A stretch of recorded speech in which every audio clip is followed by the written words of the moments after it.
Le torchon brûle entre Israël et l'Iran. Cela fait maintenant 5 jours qu'Israël a lancé des attaques de drones en plein cœur de la capitale iranienne.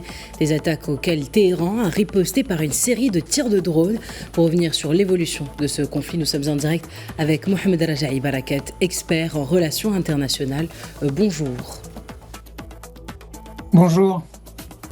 Alors le président américain, premier allié d'Israël, a dit souhaiter une fin réelle au conflit et pas seulement un cessez-le-feu. Hier, le porte-avions américain Nimitz a mis le cap à l'ouest pour prendre la direction du Moyen-Orient. Alors en tant que soutien inconditionnel d'Israël, est-ce que les États-Unis ne pourraient pas finalement s'impliquer directement et militairement dans ce conflit ?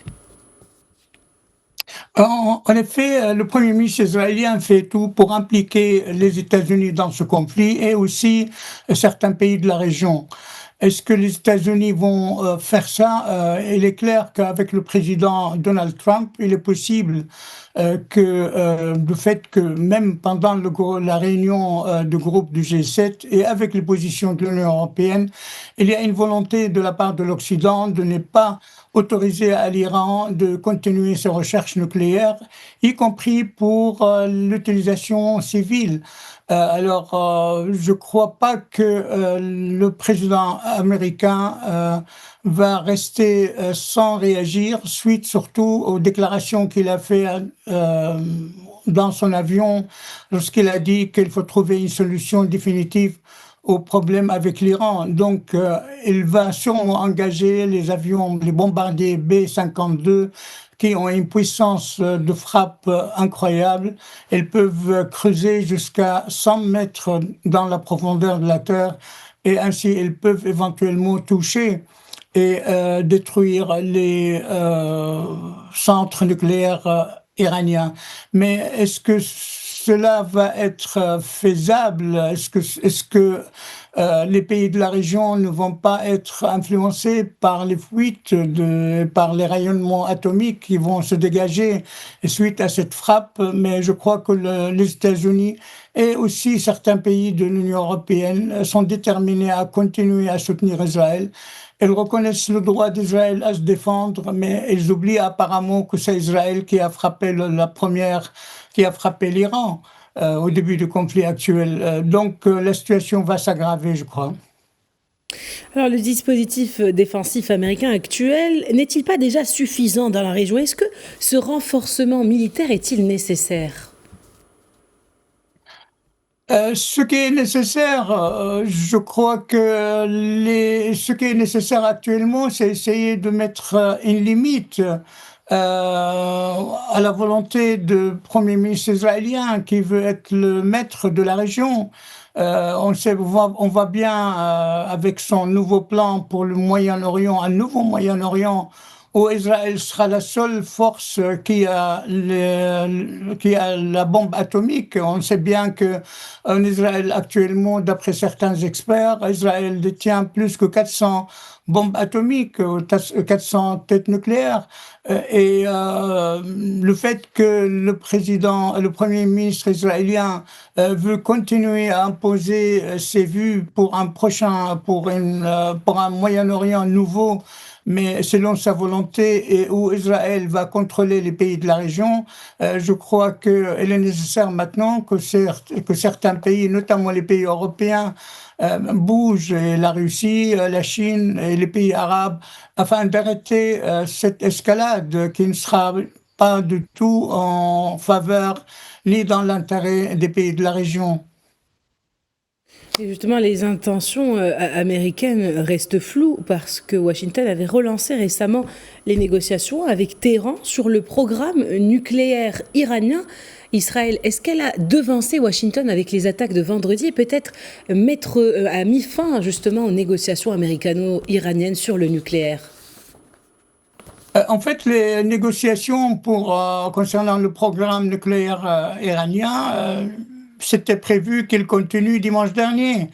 et l'Iran était prêt à aller négocier et continuer donc une nouvelle étape dans les négociations, mais tout le monde était surpris par la décision du Premier ministre israélien de frapper l'Iran 2 jours avant le début de ces négociations. Et apparemment, certains experts disent que le président américain a trahi en quelque sorte l'Iran en permettant à Israël de frapper. Il était au courant. Les avions qui participent maintenant aux frappes contre l'Iran sont des avions américains, les bombes américaines et européennes. Et donc il y a une participation réelle de la part des États-Unis et certains pays européens dans ce conflit. Si maintenant les États-Unis s'impliquent encore plus dans ce conflit, il est clair que la situation dans la région va être très difficile et il y aura beaucoup de dégâts de la part et d'autre, et y compris aussi dans les pays de la région qui sont les pays du Golfe, peut-être la Jordanie, l'Irak, et ce sera une guerre éventuellement régionale où beaucoup de parties seront impliquées. La seule chose maintenant à faire, c'est que les pays qui peuvent le faire exercent une pression sur le Premier ministre israélien, mais on voit bien que les négociations, les promesses, les pressions étaient inutiles, y compris avec ce qui se passe dans la bande de Gaza, les génocides actuels qui continuent. Et je crois que le Premier ministre israélien profite de cette occasion de la guerre avec l'Iran pour faire oublier ce qui se passe à Gaza actuellement, où les gens sont affamés et où tous les jours une cinquantaine de personnes, de Palestiniens, tombent morts, même en allant chercher la nourriture. Alors, de l'autre côté, Donald Trump a conseillé lundi aux habitants iraniens ou les habitants de Téhéran d'évacuer immédiatement. Alors, la Chine a accusé le président américain de jeter de l'huile sur le feu. Quel intérêt ont les Américains de ne pas clairement s'impliquer dans ce conflit ? En fait, la Chine, son économie dépend du pétrole de la région. Il y a une quantité énorme de pétrole qui est exporté vers la Chine, qui passe par le détroit d'Ormuz. En cas de fermeture des détroits d'Ormuz, il y aura un problème pour la Chine, tout comme pour l'économie mondiale en général. Les pays européens seront aussi influencés négativement, les pays de la région, etc. Donc la Chine maintenant a intérêt à ce que la guerre s'arrête et éventuellement à ce qu'il y ait ni gagnant ni perdant. Et les États-Unis d'un côté continuent à offrir, elle a envoyé des porte-avions et continue à envoyer des armes à Israël. Donc ça encourage Israël à continuer à frapper, mais de l'autre côté, la Chine, si la Chine intervient, peut-être ça va avoir une certaine balance entre les forces dans ce conflit, impliquées dans le conflit. Alors, Washington, pour le rappel, est le premier allié de Tel Aviv et par contre, les relations entre les deux dirigeants, entre Benjamin Netanyahou et Donald Trump, se seraient détériorées. Est-ce que l'alliance défensive et militaire entre les deux pays est-elle toujours intacte au-delà de la relation entre les deux dirigeants ? En fait, la relation entre le président américain et le premier ministre israélien, c'est connu. C'est un ami d'Israël. Donald Trump est un ami d'Israël, est un ami de Benjamin Netanyahou. Et il avait promis à Israël de l'aider afin de s'agrandir. Une de ses premières déclarations pendant le conflit à Gaza, il avait dit, en regardant la carte d'Israël, il a dit que c'est un petit pays et il faut l'agrandir. Donc il faut l'agrandir sur le compte des pays avoisinants, la Jordanie, l'Égypte, peut-être l'Arabie Saoudite, la Syrie, le Liban. Et on voit bien que maintenant, pendant les 2 dernières années, Israël est en train de s'agrandir s'agrandir. Israël a occupé une partie importante de la Syrie, profitant de l'absence et du départ de l'ancien président Bachar al-Assad. Au Liban, avec les frappes et ce qui s'est passé au Liban pendant la guerre avec le Hezbollah, l'armée israélienne a occupé une partie du Liban, et surtout les sources d'eau. Avec la Jordanie, on ne sait jamais maintenant comment ça se passe. La Cisjordanie est en train de faire face à des problèmes énormes. L'armée israélienne continue à frapper, à détruire. Pendant la dernière période, 5000 maisons ont été détruites en Cisjordanie. Pourtant, il n'y avait pas de Hamas là-dedans.